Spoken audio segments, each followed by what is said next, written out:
All right, this is kind of part 2 with Jephthah and his vow that he made to the Lord. And a lot of people are saying that he sacrificed his daughter, burnt her. And this is what Sam Harris, Hitchens, all these guys talk about. And they always say that Christians believe in child sacrifice, even though Christianity came in after the Old Testament was written. But anyways, I don't know why I have to defend this. It should be Jews defending it, defending their own Bible. But anyways, that's what they say. They say we worship a God that allows human sacrifice and all this kind of stuff. Anyways, I'll just read a little bit of this. And Jephthah vowed a vow unto the Lord and said, If thou shalt without fail deliver the children of Ammon unto mine hands, then it shall be that whatsoever cometh forth of the doors of my house to meet me when I return in peace from the children of Ammon shall surely be the Lord's, and I will offer it up for a burnt offering. And in my last video, I talked about that, saying that this is a transaction. You make a vow, you conclude it by offering up a bullock, and then they just burn it, sacrifice it right there. Not that the daughter is going to be sacrificed. People are just weird. Anyways, so down here, after winning, Jephthah came to Mizpah in the house, and behold, his daughter came out to meet him with timbrels and dances, and she was his only child. Beside her, he had neither son nor daughter.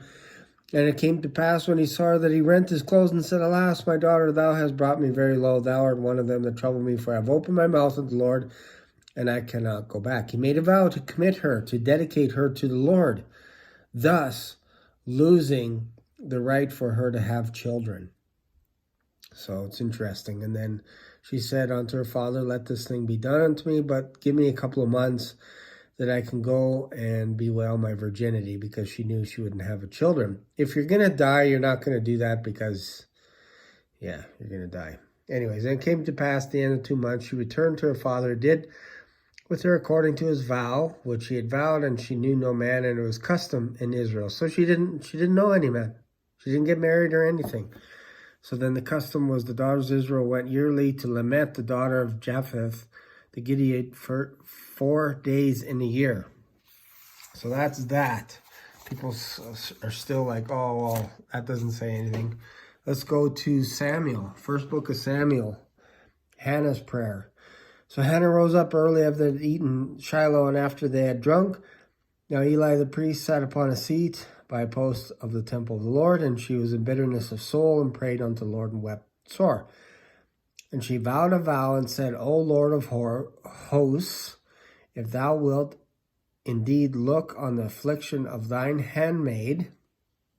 This is what got women into trouble back in the old days, is they would make a vow without consenting with their husband. So, and she says, Remember me not, and not forget thine handmaid, but wilt give unto thine handmaid a child, and then I will give him unto the Lord all the days of his life, and there shall no razor come upon his head. So then she continued on, and then let's just go over here to where Samuel was born. And they rose up in the morning, where does it say? And she bare a son, called his name Samuel, saying, Because I've asked him of the Lord. So then, after Samuel's birth, right here. So, what's his name? Her husband, Elkanah, and all his house went up to offer unto the Lord the yearly sacrifice and his vow.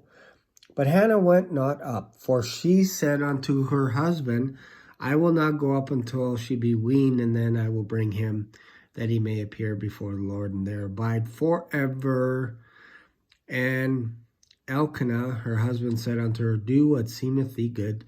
Tarry until thou have weaned him. Only the Lord establish his word.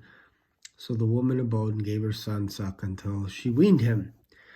And when she'd weaned him, she took him up with her with 3 bullocks and 1 ephah of flour and a bottle of wine, and brought him unto the house of the Lord in Shiloh.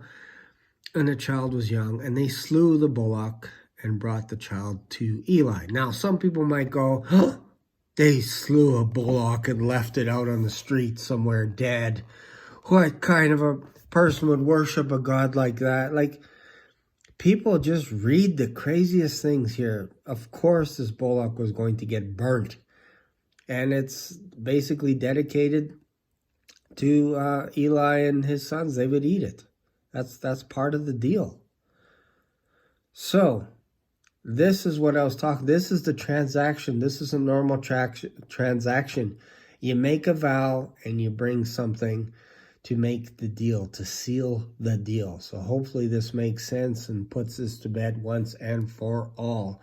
Any comments, feel free to comment, and then also feel free to subscribe. Thanks. Bye.